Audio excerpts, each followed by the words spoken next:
12 বছর পর আবার আমরা একসাথে সমস্ত অপেক্ষার অবসান ঘটিয়ে আমাদের ছবি ধূমকেতু। দীর্ঘ 12 বছর পর আবারও বড় পর্দায় একসাথে হাজির হলেন দেব শুভশ্রী। দেব শুভশ্রী টলিউডের সব থেকে জনপ্রিয় পাওয়ার কাপল নামেই পরিচিত ছিল। তাদের প্রেম একসময় টলিপাড়ায় সব থেকে চর্চায় ছিল। তারা একসাথে আবারও ধূমকেতু নিয়ে হাজির হয়েছে।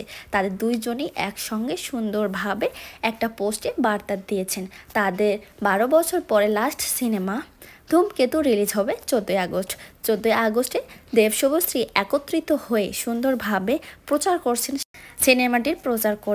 ধূমকেতু সিনেমাটি তাদের একান্তই ব্যক্তিগত এবং খুব সুন্দর একটা ছবি ছিল।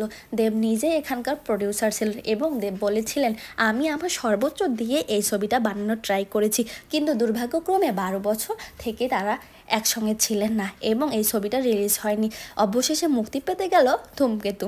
ধূমকেতুর জন্য তাদেরকে জানাই অসংখ্য অভিনন্দন এবং দেব শুভশ্রীর ভক্তদের এখন অনুরাগীদের অনেক খুশির খবর। তারা আবারও একসঙ্গে সব দ্বন্দ্ব ভুলে দেব শুভশ্রী যদি আবারও পাশাপাশি এসেছেন এবং দুইজনে হাতে হাত রেখে পাশে থেকে সেই সিনেমার প্রচার করে যাচ্ছেন।